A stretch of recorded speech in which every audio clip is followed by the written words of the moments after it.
नमस्कार. आपण पाहू शकतोय का हीच ती बस होती का ज्या बसला काही वेळापूर्वी समोरील साईडने आग लागलेली आहे. ही बस या ठिकाणी उभी होती भरण्यासाठी, पर तितक्यात खालून तिच्यामध्ये अचानक धूर व आग येत असल्यामुळं सर्वांचीच पळापळ झाली. त्यानंतर बादलीने पाणी वगैरे ओतून ही आग विझवण्यात यश आलं. त्यामुळं पुढचा काही धोका होता तो टळला. ती ठाणे आगाराची बस या ठिकाणी आपल्याला पाहायला मिळते.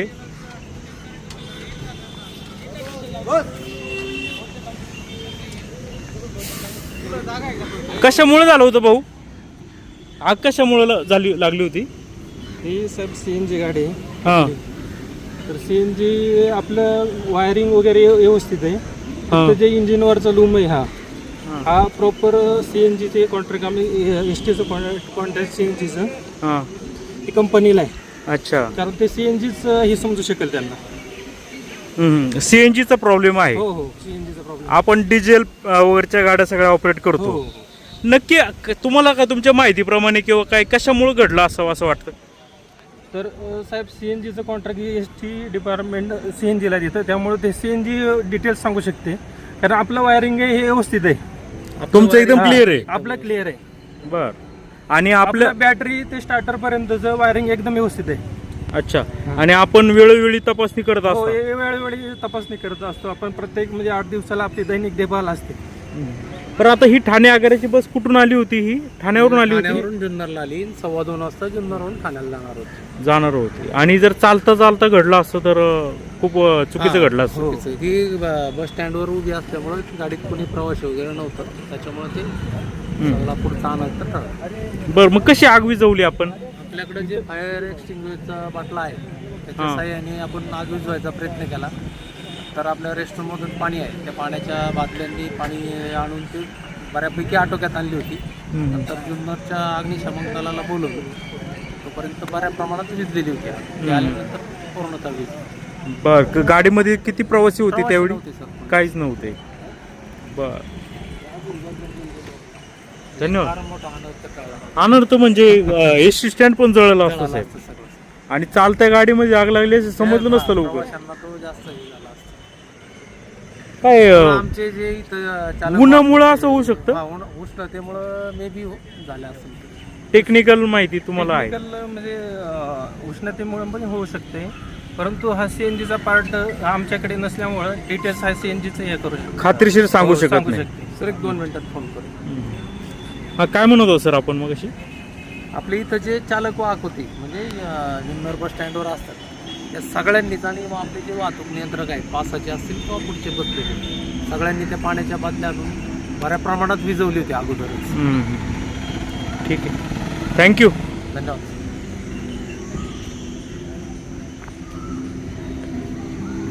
हीच ती बस आहे का? ही CNGची बस असल्यामुळं आता इथं ही जे टेक्निकल टीम आहे ती सांगू शकत नाही. आणि त्यांनी तर सांगितलं बॅटरी टू याची जी वायरिंग आहे. बाकी कोणी काही रिप्लाय वगैरे दिला नाही, फोन नाही केला त्यांनी. अरे बरंच जळलंय खाली. अरे पुढून फार जळलंय. पंचनामा केला बघा ना. तुला माहिती का, हे बोलतात ना फायर एक्सटिंग्विशर वगैरे, पण तुझी जुन्नर स्टँड एवढं मोठे किंवा एवढं मोठं आपलं महामंडळ एवढं निधी खर्च होतो, परंतु इथं यांच्याकडे बादलीने पाणी वाहत होते. मग काय फायदा ना, उद्या जर मोठी आग लागली अचानक, यांच्याकडे काहीच नाही इथं. ते एवढीच येते ते 2 कमी प्रमाणे ते संख्या वाढवली पाहिजे. अरे पण गाडी इथून दूर येत होता, परंतु आतमधलं संपूर्ण जळून गेलेलं आहे. झाल्यामुळं अरे बापरे. आपली किरकोळ नुकसान झालेली.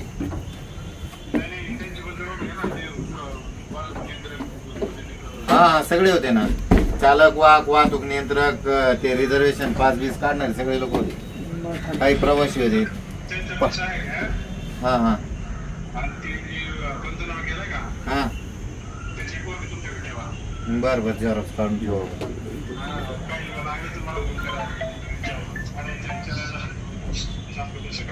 ठीक आहे चालेल.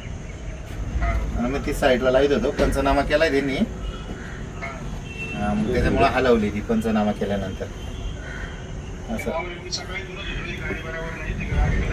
आज ते तुम्ही डेपोत सांगितलं तरी त्यांनी बळजबरी तुम्हाला ती गाडी दिली, मग आता त्याला त्याच्यात दोष कोणाचा आहे? काम झालं म्हणून दिली ना त्यांनी तुम्हाला गाडी, पण येताना रस्त्याने कुठेतरी त्रास झालाच होता रस्त्याने तुम्हाला ना. शेडून टोल नाक्याजवळ झालं होतं का? हा हा हा हा हा हा गाडी उभी राहिल्यामुळं इंजिन पासून धूर निघायचा ना आयडियल वर, परत निघाल्यावर धूर बंद झाला. मग इथं आल्यावर आहे ना डायरेक्ट मी गाडी बंद केली स्टॉपला. वडेकर रिझर्वेशन मेमो आणायला गेला आणि मी एंट्री करायला गेलो वाहतूक नियंत्रकाकडे. तर त्याच्यानंतर प्रवासी ओरडायला लागले म्हणे धूर निघू राहिला म्हणे गाडीतून. तर परत गाडीकडे पळत इकडे पाठीमागं आलो आणि काही प्रवासी गाडीत बसायला लागले होते, तर धूर निघायला लागले होते, प्रवासी बसलेच नाही गाडीमध्ये. मग बाकीचे चालक वाहतूक नियंत्रक ते बी पळत आले. परत पाहिलं पाहता तर त्या बोनटचं ते गेअरच्या दांडक्यातून जाळ वरती दिसायला लागला वरती. आधी बराच टाइम धूर निघाला त्याच्यानंतर जाळ दिसायला लागला. मग कोणी पाण्याच्या बादल्या भरून आणल्या, कोणी काय ते नाही तर फायर वगैरे असतं ना ते, हा त्याचा वगैरे वापर केला त्यांनी. मग त्या आणि तेवढ्यात कोणीतरी अग्निशामकच्या गाडीला पण फोन केला होता ना, तर मग त्यांची गाडी काय 2-5 मिनिटातच गाडीजवळ आली आणि तवर काही बादल्याने पाणी मारून आग जरा थोडीशी शांत झाली होती. तर त्यांची गाडी आल्यानंतर मग पूर्णच आटोक्यात आली ती. मग त्यांची गाडी आल्यावर काय 5-10 मिनिटात त्यांनी पूर्ण थंड केलं इंजिन आणि मग त्यांची गाडी निघून गेली. असं हा आले होते ना. जाऊ दे मग त्याला तुम्ही काय करणार? हा चला ठीक आहे, बघतो काही प्रॉब्लेम झाला तर फोन करेल मी तुम्हाला. हा साहेब अशा हा चालक होता आणि मुंबईवरून गाडी घेऊन आली आणि रिटर्नला आम्ही होतो, म्हणजे रिटर्न मी होतो ठाण्याला. मग आमचा स्क्रू नारायणगाव मध्ये चेंज होत असतो, तो तिथं उतरला आणि मी पुढे गाडी घेऊन आलो. मग आता इथं रिझर्वेशन उचलत परत नारायणगाव, मनसर, राजगुरुनगर अशा मार्गे वापस झाली गाडी, तळेगाव मार्गे परत ठाण्याला झाली. असं आहे. आणि आता ते म्हणतात की गाडी ही हिट व्हायची. हिट म्हणजे रस्त्याने एका ठिकाणी त्याने जे झालं प्रॉब्लेम तो मला माहिती दिली बाबा. येताना बी आम्हाला एका ठिकाणी टोल नाक्यावर गाडी ट्रॅफिकमध्ये उभी राहिल्यानंतर इंजिनमधून म्हणजे इंजिनच्या बोनटपासून धूर येत होता म्हणून माहिती दिली. परत गाडी निघाली, तो धूर बंद झाला. पण इथं आल्यावर मी बंद केली, एंट्री करायला गेलो, धूर निघायला लागला. बंद असताना पण बंद असताना झालं. आता बंद होती गाडी. आता आपण विचारलं नाही ना, ते म्हणतात वायरिंग वगैरे व्यवस्थित आहे आमची. झालं कसं काय? कशाने झालं काय झालं काय? मग उद्या समजा चालू गाडीमध्ये असं घडलं असं तुमच्या जीवाला धोकाच आहे ना, सर्वांच्याच जीवाला धोका आहे. आपल्याकडं काय अग्निशमकचं इथं काही नसतंय गाडीमध्ये ना, फायर वगैरे असतात एवढं असतंय. पण तुम्ही आतमध्ये होते आणि लवकर कळलं बी नसतं. तिकडे होतं ना, समोर होतो मी वाहतूक नियंत्रणाला कॅबिनला एंट्री करायला गेलो होतो. त्यात असं झालं. काय सांगाल मग, तुमच्या भावना व्यक्त करा. ठीक आहे, आता जाऊ द्या, आम्ही तुमचं काय म्हणणं घेत नाही, आम्ही आमचं बोलू नको. रोडवर चालणारं साधाने अनावधानाने अशा गोष्टी घडतच राहणार आहेत. तुमच्या बोलण्यातून एक आम्हाला जाणवलं का जो समोरचा व्यक्ती आहे त्यांनी पण अगोदर या गाडीबाबत हिट होती म्हणून तक्रार केल्या होत्या, तात्पुरती दुरुस्ती देखील केली, परंतु हे असंच माती मारण्यात आलं. होत राहते त्या गोष्टी. ठीक आहे, काय हरकत नाही. धन्यवाद. एक गाडी नाही सांभाळायची साहेब, 15, 16, 17 हजार गाड्या सांभाळायच्या एसटीला. एक गाडी मालक 2 गाड्या सुरक्षित ठेवू शकतो, पण एका गाडी मालकाकडे 100 गाड्या असल्या एवढ्या सुरक्षित ठेवू शकत. अशा गोष्टी अनावधानाने होत असतात, काय हातात नसते कोणाच्या. रोडवर चालणारे साधने, टायर पंक्चर होणारच आहे, अजून काही ना काही रस्त्यात किरकोळ गोष्टी घडतच राहतात. ठीक आहे, धन्यवाद, थँक्यू. चला, ओके. लावरे साहेब ना नाव, ओके ओके. बोला ना. आम्ही ढकलतो हा ठीक आहे, चालतंय, काय हरकत नाही, तुम्ही धक्का मारा. हा आरगडे साहेब आहे ना, पण आरगडे साहेब जवळ या. इथं विषय काय आला माहिती का, आपलं जे हे आहे याचं काय म्हणणं आहे, गाडी हिट होती तरी पण ही गाडी परत असंच दिली अंगावर. नाही ना, आता एवढे दिवस गाडी चालते ती हिट होती, आता ते ड्रायव्हर तसंच सांगतो. आता आज जर ड्रायव्हर आहे ना, त्यांनी पण तक्रार केली होती, गाडी गरम होती. नाही आता सीएनजीच्या गाड्या बऱ्याच धावतात ना आपल्या. आता हे कल्याण डेपोची दुसरी गाडी नाही नाही, CNG ची. गाड्या चांगल्या आहेत, परंतु ही गाडी चांगली नाही, अशा या गाडीबाबत तक्रारी होत्या. ही गाडी जर एवढे दिवस सीएनजी आला तर त्याला 2 वर्ष झाली सीएनजी, मग अगोदर का नाही काय झालं? हीच गाडी का?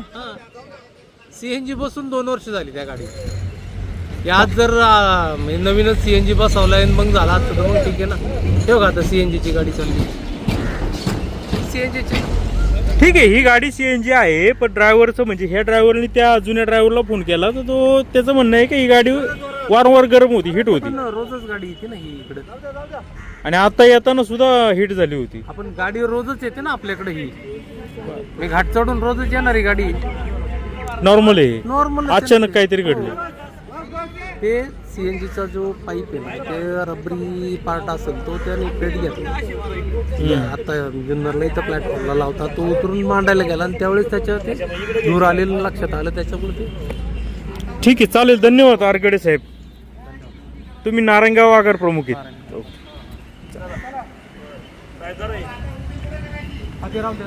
काय जाणवलं? त्यांना विचारणा केली.